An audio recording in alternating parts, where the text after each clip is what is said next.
What's up, everyone? Welcome to Season 1, Episode 18 of Director Spotlight, where we go through the entire filmography of a director. This, of course, Steven Spielberg for Season 1. We're up to his 18th film, which is a little movie called Saving Private Ryan from 1998. I'm your host, Nate. I'm joined by my co-host, Alex. What's up? As well as Evan. Hello. And we're going to be covering this World War II film, again, 1998. Now, I did not see this in the theaters or anything. I was only 11 when this came out, so I couldn't even go to see rated R movies unless someone took me, and no one took me to see this. I don't remember the first time I saw it, but I've seen it a few times. Alex, was this a first time watch for you? So watching the movie, because I had it in my collection and it was unsealed. Watching it, my wife was like, we did watch this before. Because I think I remember she was like, you never saw it before, so she ordered it. And we watched it. But this was kind of like a semi rewatch because I don't remember it as much. Now I do, but back then when you asked me, I was just like, I don't know. And we I don't didn't remember. do it for the podcast then. No, we didn't. You thought we did, but we didn't. It was just a normal, me and my wife just popped it on to watch. Gotcha. So a second time watch that felt like a first time watch. Well, if he goes to open and goes, why is this unsealed? It definitely feels like a first time watch. Yeah, pretty much. That's true. I don't remember opening this. Yeah. You definitely don't remember watching it. All right. And then Evan, you already know, have you seen this more or less times than Close Encounters of the Third Kind? It is less times, but I did see it in a theater. Okay. I saw it with someone who was actually, we took my friend's dad who was at World War II and was at D-Day. In that opening scene, he hit the floor and we had to leave. Yeah. We had to leave. And then we came back. They gave us free tickets so we could come back later and see it. But he went. Yeah. He hit the floor. Flashback. He hit the floor in the theater. He was like, this is too much. PTSD? Yeah. Yep. Oh, wow. Oof. That's... I could see that. Because this is, part of the review, like most war movies don't show, boom, here it is. And it was like, boom, there it was. Yeah, this opens with a war scene, which is not the most common thing. And if he was in during that one, he knows exactly, it's filmed exactly like what happened. He's like, no. He wasn't like in the first like wave, so that was not him. No. He was definitely in a couple of the follow-ups that come up further in. So, but he just he was like it's too real. Yeah, too real. Like his story, I don't know how he even was living and talking after he shared with us what he went through. It was just crazy. All right. Well, there you go. So you've seen it less times, but a number of times at the theater. Okay. Let's get into the fun facts. Let's get into the little making of. This one was hard because there was so much information. So again, I just picked a couple of pre-movie things, not too much into production necessarily, but stuff I found interesting. But before we do that, let's get to the numbers. Of course, this had a budget between 65 and 70 million. Okay. Whichever number it is, it doesn't matter. It was a huge hit. This made $482.3 million at the box office. So even if it was 70 million, it made like 5 times its budget back. So Paramount, of course, Paramount and DreamWorks, both involved in this movie. Big hit. 94% critic score, 95% audience score. To me, this is always one of those movies when it comes to Spielberg that is at the upper echelon, or that is the movie people think of a lot of times when they think of Spielberg. It's right up there with like his all-timer. So none of those numbers are surprising. At the Academy Awards in 1999, which was for movies that came out in 98, this got 11 nominations, including nominated for Best Director and for Best Picture. Notoriously, it won 5. It won Best Director. So it was Spielberg's second Best Director win in the 90s. He won for Schindler's List and for this.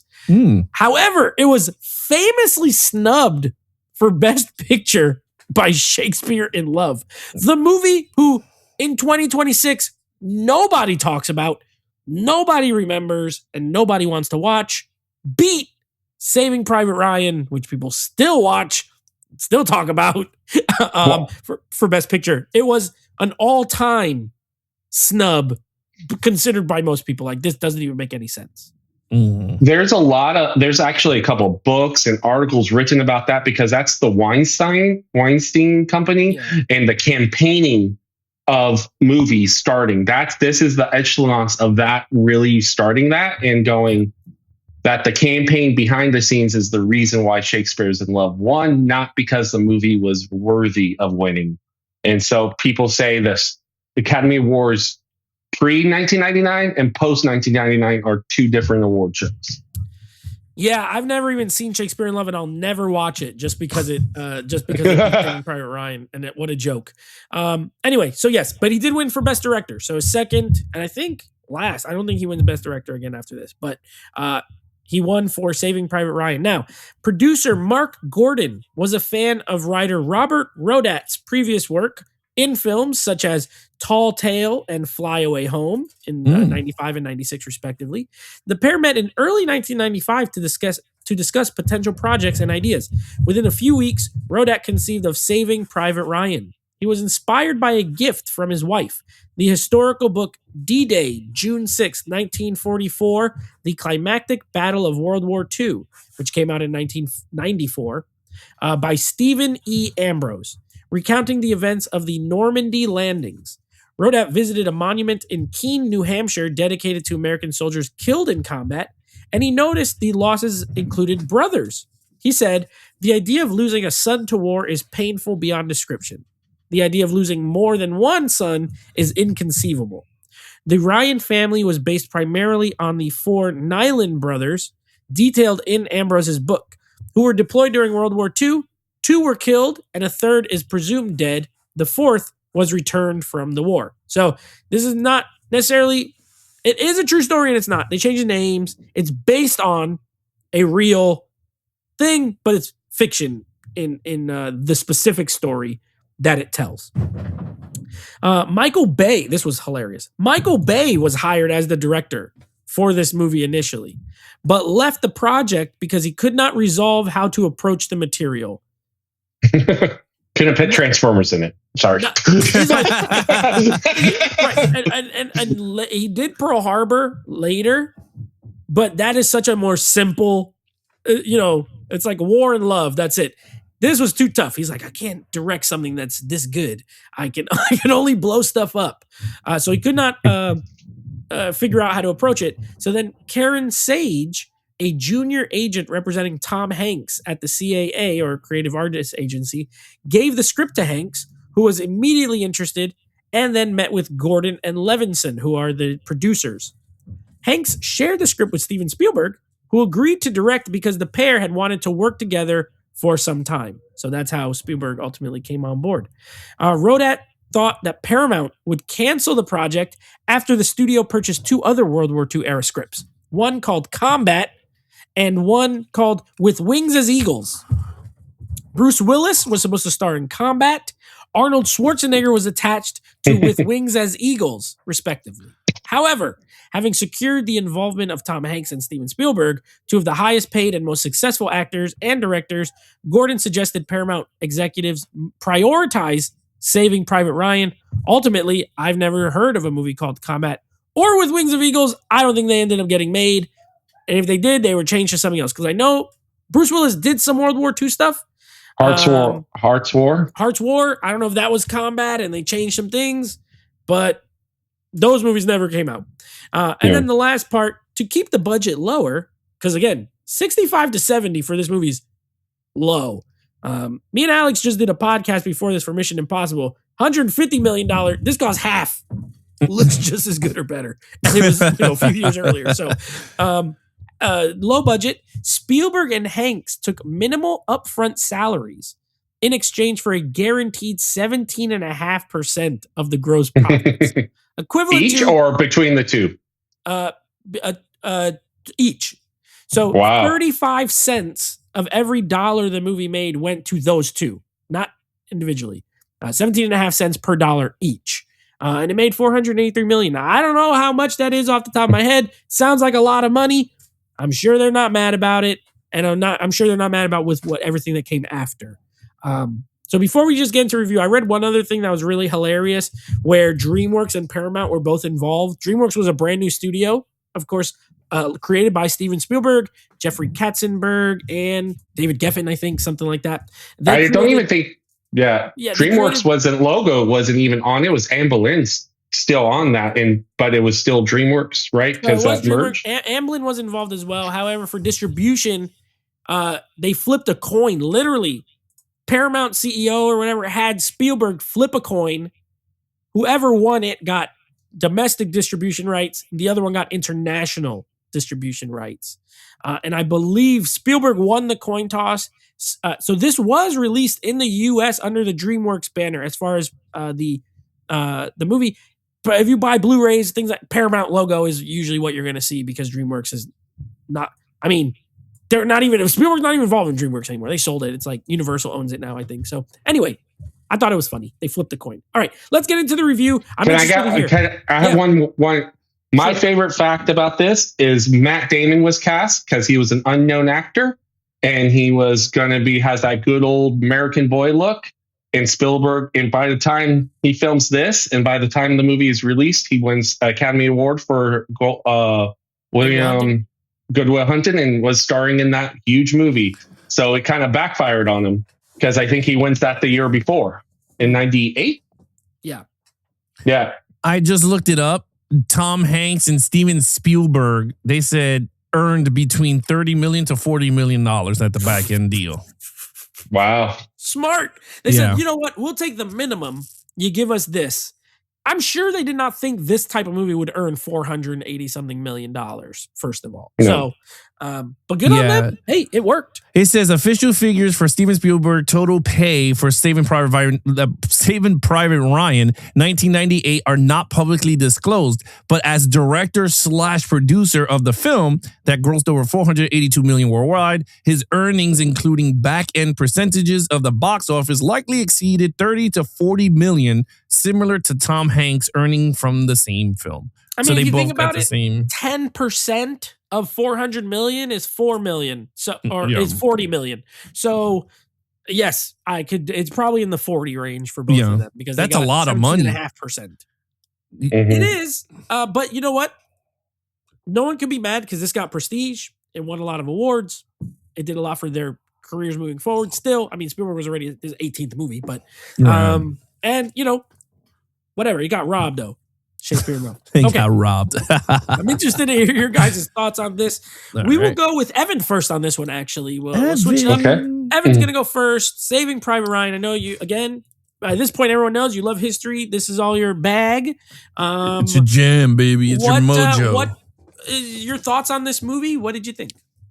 I'm just going to get out. This is how you do a historical fiction movie, in a sense of, I use it fiction, like we said, it's based on true events, but what they did perfectly was not pick one event in a sense of but let's tell people stories that go through this movie. Let's take inspiration of everyone in different aspects of this movie, and let's just sprinkle it with what happens throughout the war, instead of telling one event.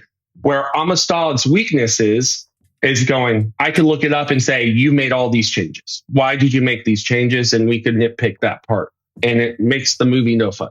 This movie, you can't really do that, because this happened here, but not in this order. But the movie doesn't try to do that. It tells this beautiful story. I mean, talk about a cast. I mean, everybody in it. Paul Giamatti, Ted Danson, Vin Diesel. You have Ed Burns, Barry Pepper, Barry Pepper. You have what's his name? Tom Sizemore. You have the guy who's the medic. I can't think of his name. Giovanni Ribisi in this movie. Yes, Giovanni. Yeah, that's him. Giovanni Ribisi. Yep. You just have everyone in this movie, and it's just amazing to watch them all work together, ensemble cast. Tom Hanks, the everyday man, is a perfect cast for this role, because you're like going, this is the type. Because I was trying to explain to my son, because we watched it together. And this was his first war movie, and he's like, oh, it's a 3, 4, but I don't think he realizes, because he didn't have to grow up watching the 80s movies or the whatever movies before, where it's like macho men going in and like they're pretty much superheroes. Let me go in and save the day. I'm untouchable and do this, where this was like so real. It's amazing.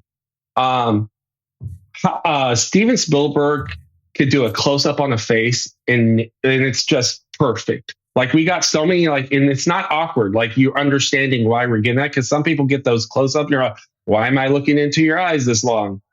I thought it was perfect. We had, I love the silhouettes at time when like some very heavy stuff was happening, like them digging the graves or stuff, or they're attacking. We didn't actually see the actors' faces, because I felt like you could say this is any soldier that went through that. It was like an unknown soldier that was doing that. So I don't know if that's what he was going for, but I did enjoy that. And I thought about it. I was like, I didn't think Indiana Jones, because later on we were talking about the silhouettes. And I go, well, he uses that, but I didn't get that Indiana Jones vibe. It was done perfectly, I thought, in this film.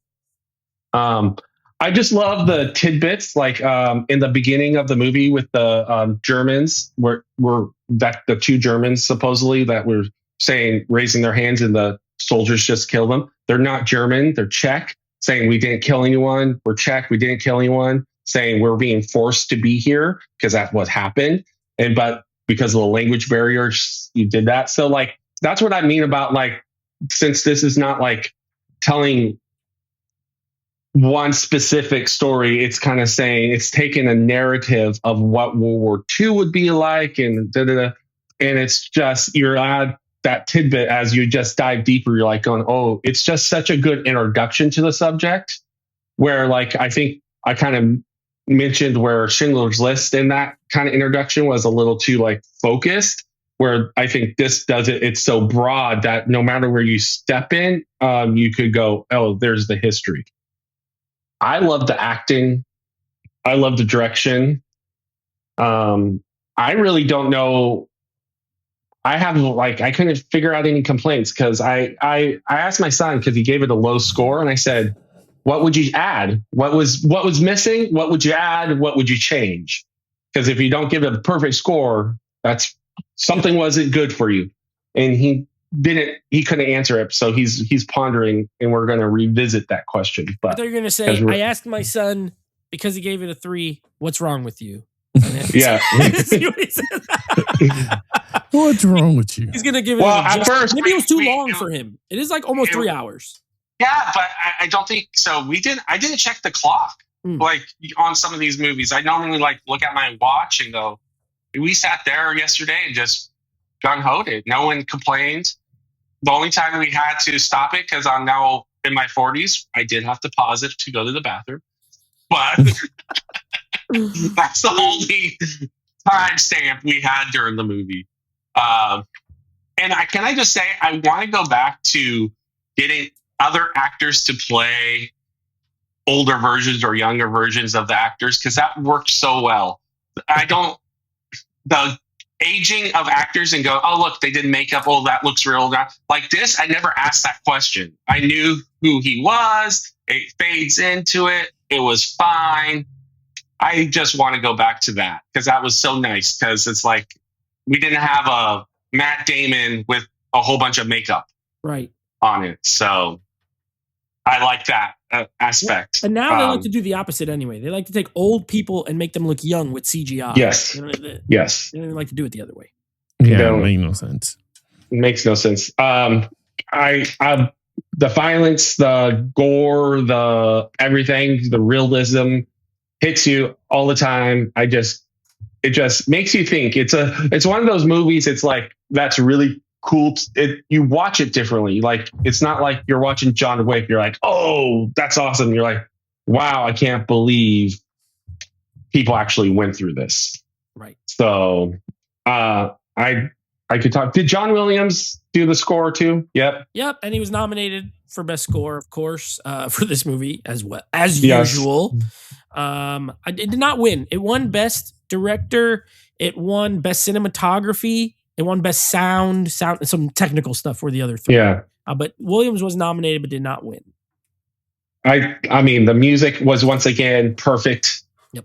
Anytime you had a somber, and can we just say Tom Hanks as this role was perfect, and I think I already said that. And this is the start of it all, right? Because we're going to get Band of Brothers, we're going to get the NASA stuff, like anything that Tom Cruise and Spielberg does. We're going to get so much great material from these two, just as producers and stuff working together. From this led to Band of Brothers and The Pacific as far as that, and then them two together, of course, work together again. Catch Me If You Can, The Post, Bridge of Spies, The Terminal. They ended up doing like 5 or 6 movies together after. And Tom Hanks did the From Earth to the Moon.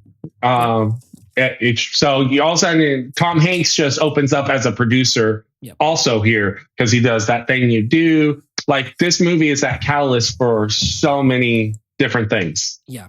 So. All right. Very well put, Alex. As your not first time watch, what did you think of this one? Okay. This movie was mad long. I was like, oh boy. I was like, but one thing I will say is that I didn't feel it. Afterwards, I was like, damn, how long did I sit my ass for? And then I looked and I was like, man, this is a long ass movie. But I didn't feel it. The movie didn't feel lengthy like other films that you'd be like, damn, this is pretty, 2 like hours lengthy. and 49 minutes. Yeah, it felt like a movie that I had trouble with, which I rewatched, was Iron Man 3. I was like, man, how long is Iron Man 3? And it was like 2 hours, but I felt like it was 4 hours. It was it just felt lengthy. This one didn't feel lengthy. It was fine. I like that. I like when the movie starts, it just throws you into the war, which I was like, okay, that's pretty cool. But man, the stuff that you see is really very imaging. So I kind of see why your friend collapsed in the theater when that happens. Because man, I saw dudes jump over, they drowned because their gear was so heavy. Getting shot through. I mean, they were literally sitting ducks. I mean, when you see it from the point of view of the bad guy, he's just literally just pointing right at the boat, and they're just getting all shot up. I was like, man, geniuses should have put the other way around, put the boat facing and then drop it from the back. That's what I would have done. I would be like, we got to reverse this tactic here. Yeah. Look, at the end of the day, it annoyed me. Like, and I'm not saying the movie itself. I'm just saying the whole premise. Like, if this is actual what happened, it would have pissed me off. Like, these dudes sacrificed themselves to get a guy that didn't want to go back, and they stood there to get his ass back, and they all of them died. That would piss me off. I mean, I don't know about anybody else, but I'm like, listen, dude, we went through hell to get your ass, and your ass is going back. I don't care. I would have shot him in the leg. I was like, oh, well, now you can't work. You can't do work. Because, I mean, isn't that one of the things? Like, if you're injured, you can't be in a war because you're useless now. So I would have shot him in the knee. Like, dude, you're useless. Let's wrap him up and let's take him up to his and mom. then if you miss and then he dies because you hit an artery and then you killed him, and then what? You'll be fine. I mean, you can shoot him in the knee. You'll be fine. You'll be fine. You say he died. He died during combat. So the point is not that for that to not happen. Or hit him with morphine or something. Like, I don't know. I just felt like that part of the film pissed me off. Because I was just like, these dudes literally lost 2 people, right? And then he said no. And he's just like, I mean, I get it. He's with his brothers. Whatever. It is what it is. That part of the film do annoyed you me. not, if he went the other way, yes, I get to go home. Wouldn't that be more lame? No. Coward. Yeah. Well, he would have been a coward, sure. But I mean, him saying it like that, yes, I get to finally go home. I don't know. Because I mean, it's weird, right? Because the mom lost 3 brothers. I mean, her 3 sons. And this is the only one. And the mission was to get him to the mom. And he was down for it. I don't think I would have called him a coward because he lost 3 brothers and the mom only had him left. I mean, I don't know. I guess I get it. But also, I love that part, too, because, like, what if you were the only son? They weren't saying, no, you can't join the military because you're the only one. Yeah. So it's not unfair. Did you know this was a different fact? So everyone went through intensive military training except for Matt Damon. Steven Spielberg said Matt Damon's not going. He came in last, so everyone who went through it could be mad at Matt Damon. He didn't have to go through it. Create some animosity for yeah, animosity. So Matt Damon did zero training, like at all, in the sense of this movie. So I definitely would have shot him. Yeah. So like when Edward Burns is like, give him a look, it's probably like, dude, you didn't go through hell with us. You didn't have to sleep in the rain. You didn't have to do all this training. You just get to show up and like, boom, look cool. We're all tired and you're just there smiling, you goober. They created some animosity. I would have liked that. I would have shot him fake bullets. I would have been packing. But no, honestly, like that part annoyed me. The other one is oh my God. I don't know the guy's name. The dude that didn't do shit. Like he was just standing in the stairwell while his friends were getting stabbed to death. Do you know that's Elliot from E.T.? That's not Henry Elliot. Thomas. That's No, that's not Elliot. That's Henry Thomas. No, that's the guy from. No, I know for a fact that's not him. No, is that not him? No. That dude on the staircase? No, his name is Jeremy Davis. He was Corporal Upham. That's not him. That's true.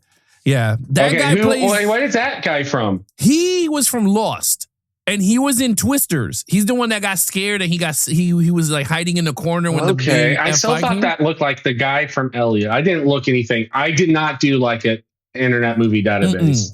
The reason why I say I hated his face because he plays the same bitch character. Like he just gets scared of everything. And I'm like, dude, this dude. Yeah, when you said that, I was like, Henry Thomas. I don't even remember Henry Thomas being in this. No, he's not in that movie. No. But yeah, Jeremy Davis. Now that I'm looking at a picture, he kind of looks like he could be Henry Thomas's brother. He could. He's not Henry Thomas. Yeah. No, my mistake. I didn't do the Internet Movie Database. Sorry. It's all right. Ted Danson is in this too. We forgot to say him. Ted Danson, Dennis Farina. I mean, what an insane cast, honestly. But that scene pissed me off because I was like, man, this dude, if I would have walked there, I would have shot him too. He would have been another person who got shot. Like, he didn't do shit. He just got scared. I mean, at the end, I can see, because isn't that a foreshadow? The guy that he shot was the guy that he let go? Yes. Of course. Was it, right? Okay. Yeah. So, okay, it makes sense. All right. I was like, and don't forget, when he's only on the mission because his Tom Hanks' two translators got killed. And remember, he says, I haven't touched a gun. I just do maps. Yep. So this is his first time seeing any kind of action. He's the guy that comes in after all the action is done. So I guess it's annoying to watch, and I get it. But I think it fits his character because it did say at the beginning that he'd never seen combat. Yeah, I mean, other than that, look, the entire movie's phenomenal. Like, shot very well. Yeah. I agree with Evan. I kind of like the ending when you see Matt Damon's face morph into the old guy. And it's weird, right? Because for the guy that didn't want to come home, he's the one that's looking over the grave of the guys that saved him. So it's a weird imagery if you really look at it. Like, he has a whole family while these dudes are dead. And he's over Tom Hanks's grave, right? Is that the one? Is it right? Because he was from at the very end. I think when you first see it, we see someone else's. Like, he's going to all the graves. That's my understanding. So the fourth, when he like falls down, I don't think we see the name of that one, but that's not in the same area of the film. So I'm thinking he's taking his family to all the people that saved him life. So he has, and I love it because you have that multiple generations. It's not only his kid, it's his kid's kids. Right. So he's saying that, thank you for saving me because now I get to have my family live on. But, when he said go, I didn't want to go back. Yeah. Little bitch. Anyway, no, film-wise, I thought it was good. Action was very suspenseful, very gory, body parts flying. I mean, it was shot very, very, very, very well. This movie, I like the locations. I thought it looked very authentic to where it is. Vin Diesel was pretty good. I kind of liked his character. I thought he was very good in here, very raw. Like, he wasn't like hamming it up or nothing. He was just a raw character. He fit very well. I thought he was good. Like that scene with the German and giving the daughter. He said, "What the hell are you doing? This is why we don't take kids." And he threw the kid back. And then the sniping scene was really dope with Pepper. My man, Sergeant Pepper. Baby. Yeah, he was really good. So like at the end, the movie, I think everything fit very well for the film. I thought it was good. I mean, we're not rating it right now, but I thought it was hands down. I don't think it's Steven Spielberg's best. To me, it's not his best, but it's up there though. I'm gonna rank it high, but to me, I think it is. And it's very rewatchable, which is weird to say. Like certain war movies, I don't like to rewatch, but this one, for some reason, it has like a rewatchability. Yeah. It has a good story that's set in a war. Yeah. It's not necessarily just a war film. It is, but it's not. You know what I mean? Yeah. Yeah, you could go, Nate. Yeah, okay, I thought it was very well done. Yeah, I mean, you guys said a lot. I agree with a lot. I disagree with some, but I think, first of all, the opening of this movie, amazing. I mean, not the old man, the war part. The D-Day scene, iconic. I think in film history, it's one of the most iconic war scenes that has ever or will ever be shot. The authenticity, it looks like a documentary most of the time. You get like handheld, which is not Spielberg's bag usually, but the way it's shot, it's crazy. It's horrific. I think that's kind of the thing you guys are mentioning. Like, it is action because it's bullets and explosions, but it's more like the horrors of war as opposed to the Rambo 3 of it all, where it's guy riding in, killing the enemies, and not really. I mean, this is probably how it really was, and it's horrible.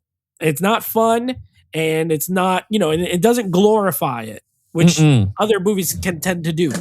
Like even good ones, even something like Hacksaw Ridge, great movie, great story, does glorify it in a way when you have the guy picking up another body and running and using him as a shield and shoot, that's like an action movie scene as opposed to a realistic scene. And while that's more entertaining to watch, it's not as accurate. I feel like this is super accurate. They were going for authenticity over thrills, but as an action movie lover, like Alex, myself, it's still cool. Technically, it's still really well done, really cool. I know that this inspired the like the Medal of Honor video games, Call of Duty, all those games were World War II. Like this whole scene inspired them heavily, what they did in those games, which is also impressive. Tom Hanks is great. I agree. It's not the kind of role in 1998. It's probably not the role you're thinking of Tom Hanks for, but it works. I think he's really good. I love Tom Sizemore in this movie.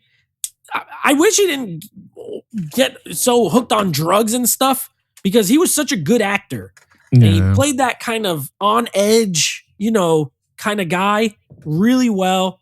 I thought he was great in this movie as well. I agree. The cast is tremendous, phenomenal. Love them. The only, I don't have, okay, I won't say I disagree because I see Alex's perspective. I don't have the same issue, I guess. Like when I look at it more like, like Evan, you were kind of saying, like, if Matt Damon just goes, yeah, sure, okay, we'll go home. I'm getting sent home.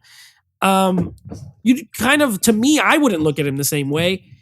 I think that's kind of the point is, where do you fall in line of, I have a duty to do this thing for my country and I have a get out of jail free card? Morally, what's the right choice? Do I just leave these guys behind because my actual brothers died? Or do I do what I feel I need to do, which is continue to fight?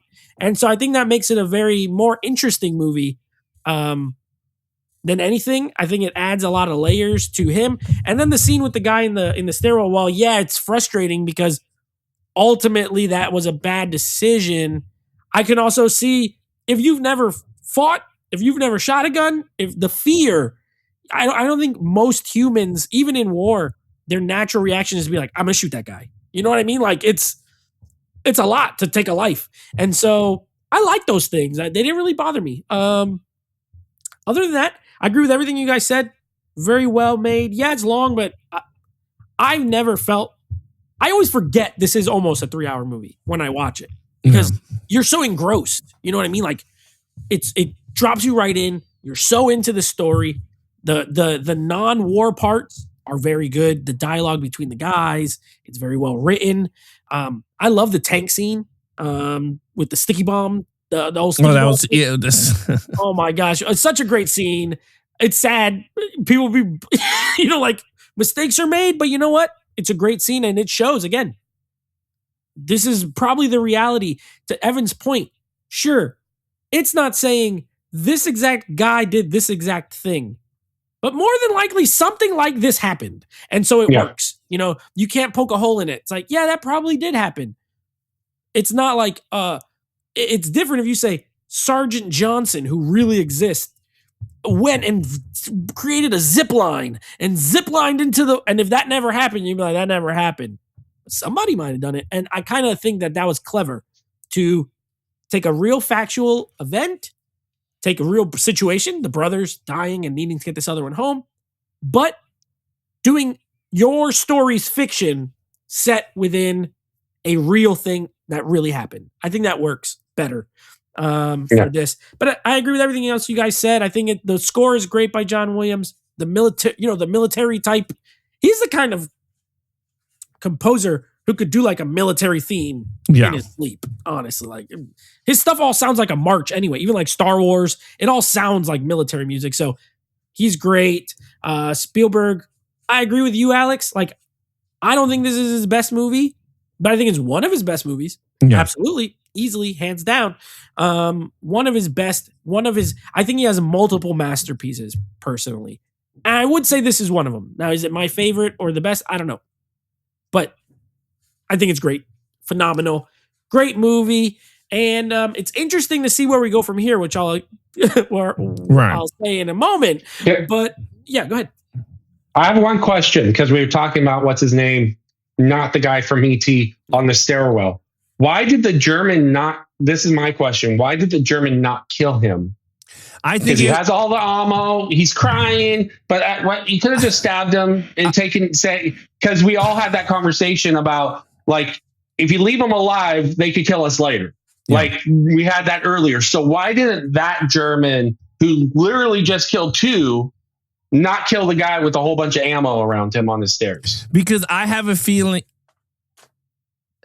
it's weird. I don't know. I think that was the guy that he saved from them beating him up, wasn't it? No, I did the same mistake. So I told my son that. He comes later and we looked him up. Okay, so if that's not the case, then it's the honor of killing a warrior. He's not a warrior. He's just a little bitch. Like to his eyes, he was just like because if he turned around and he saw him, he had the upper hand. He had the gun on him, but he didn't, and he folded.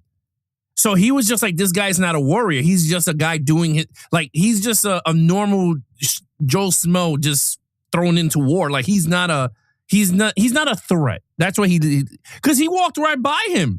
And he just said, all right, nothing. Any other person would have did something. But, yeah, he's not a threat. He knew that he didn't even went upstairs to help his friend. Because he saw him there. He was just like, damn, you couldn't even help your own two friends that he killed. So I don't think he was a threat. And I think that's what he saw. He was like, this dude is not a threat, and I'm just going to let him live.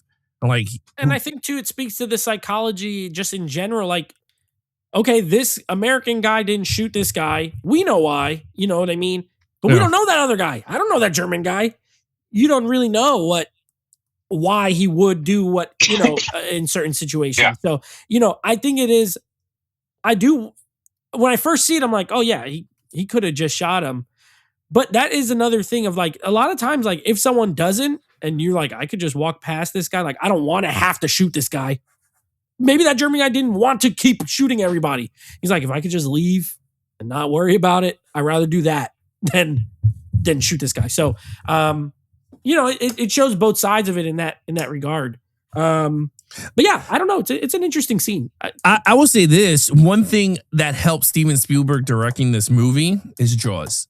And the reason why is the scene in the beach. I love the cameras underwater. Like when it goes up and then it goes, and then you see all of them struggling. Yeah, and then you see the bullets going. You see some of them get hit, and then the camera goes up and it's like, and I'm like, wow, it's scary imagery because I bet that's what you're seeing. But I think Jaws helped them being in the sea, how he could capture these type of images. Because I was like, man, you see the guy jump in the water, and then you see the bubbles, and then the camera's like Nate said, like handhelds going up, and then it's like, but it's not even a cut. It's just like the water level of like on the lens going up from dry to water. I'm like, that's freaking genius. Like, there's no cut. I mean, you see cuts, but what I'm saying is like from up going down, you get to see like the rocking of the current. You get to see everything, and I'm like, that's really cool. The other scene that was crazy is when when this dude is on the beach and he said, "You gotta tell him we gotta go, whatever." And then he flips him over. He has like a hole in his face, and I was like, "Oh my god, when did he get hit?" I was like, dude, that beach scene is crazy, bro. It's like, very crazy. Legs flying off and guts everywhere, and it's gory. This is Steven Spielberg's most R-rated movie. Besides War of the Worlds when they evaporate. But other than that, PG-13 though, PG-13. Yeah, PG-13. PG. No, but you're right. Blood. This is very gory. I mean, you saw dudes like explode, like, and you see one leg, and he's like, ah! I'm sorry. I think he only did 3 R-rated movies, if I'm not mistaken. You had Schindler's List, you have this, and then Munich, which is interesting because they're all based on these real life events. You know what I mean? Color Purple was an R. PG-13. PG-13. I mean, think about it. There's nothing in it that's so... but the topic, Yeah, except the topic. But he does it in a way that's very tame, honestly. Yeah. I think those are the only 3 R-rated movies, and they're all good. So I think he did a great job. Camera work and everything. It was amazing. Yeah. And it won Best Cinematography. It won the Academy Award. So there you go.